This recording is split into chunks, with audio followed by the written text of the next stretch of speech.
લિંબાયત નીલગિરી ground પર મહિલાનો મૃતદેહ મળી આવવા મામલે લિંબાયત પોલીસે ગણતરીના કલાકોમાં એક આરોપીની અટકાયત કરવા સાથે ગુનાનો ભેદ ઉકેલી કાઢ્યો હતો। લિંબાયત વિસ્તારમાં નીલગિરી ગ્રાઉન્ડ પર અજાણી મહિલાનો મૃતદેહ મળી આવવા મામલે પોલીસે તાત્કાલિક ઘટના સ્થળે પહોંચી તપાસ હાથ ધરી હતી। લિંબાયત પોલીસે અજાણી મહિલાની ઓળખ કરવાની સાથે હત્યારાઓ ઝડપી પાડવા ચક્રો ગતિમાન કર્યા હતા। પોલીસ તપાસમાં મૃતક મહિલા 45 વર્ષીય હીરાબાઈ હરી નાટેકર હોવાનું સામે આવ્યું હતું। તપાસમાં તેના પરિચિત ગૌરવ કટ્ટુ મહાલે લેટી દેટી મામલે થયેલ ઝઘડા બાદ ઉશ્કેરાઈને મહિલાનું મોત નિપજાવ્યું હોવાનું પોલીસ તપાસમાં ખુલ્યું હતું।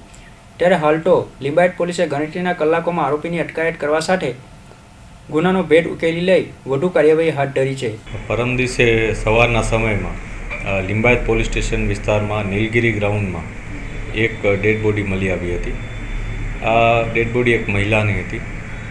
આ મહિલાનું ઓળખ એ સમયે થઈ શકેલ ન હતી, તેથી પોલીસે તત્કાલ એમને પોસ્ટમોર્ટમ માટે આ ડેડ બોડી મોકલી દીધી હતી।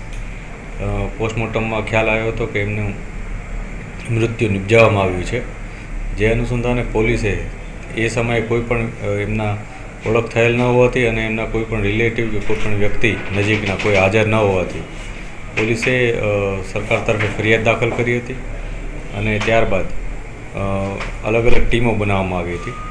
આ ટીમોમાં સ્થાનિક પોલીસ સ્ટેશનની ટીમ ઉપરાંત શહેર ક્રાઇમ બ્રાન્ચની ટીમમાં પણ સામેલ હતી।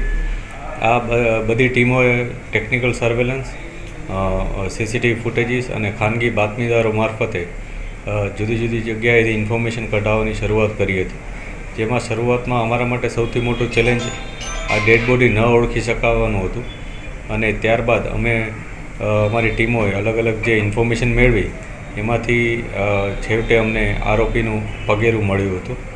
આ આરોપીનું થોડીક પણ માહિતી મળતા પોલીસે જે તે સ્થળે જઈને આરોપીને પકડી પાડેલ હતો।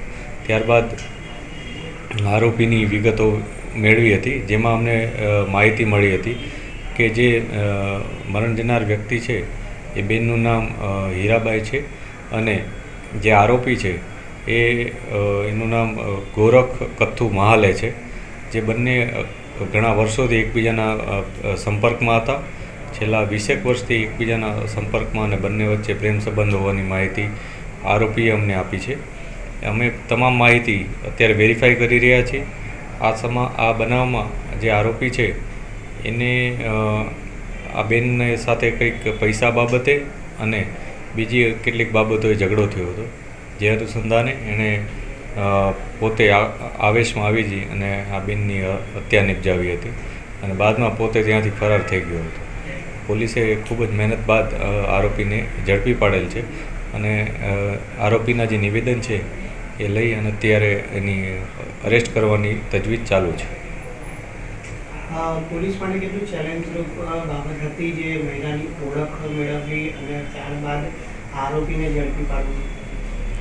જ્યારે શરૂઆતમાં ડેડ બોડી મળી ત્યારે અમે એને આઈડેન્ટિટી તપાસ કરી હતી કે એમની પાસે કોઈ માહિતી મળી જાય એમના પર્સમાં કે એવું થયું, પરંતુ પોલીસને કોઈ પણ એ પ્રાથમિક માહિતી મળી ન હતી।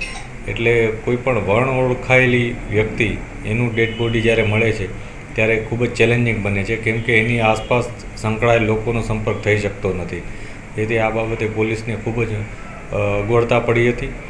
આ બાબતે પોલીસે ખૂબ જ ઊંડાણપૂર્વક તપાસ શરૂ કરી હતી, જેથી આ જુદી જુદી ટીમોએ ટેકનિકલ અને હ્યુમન રિસોર્સ બંને મારફતે એકસાથે ખૂબ જ વધારે પ્રમાણમાં માહિતી ભેગી કરી અને કામગીરી કરી હતી।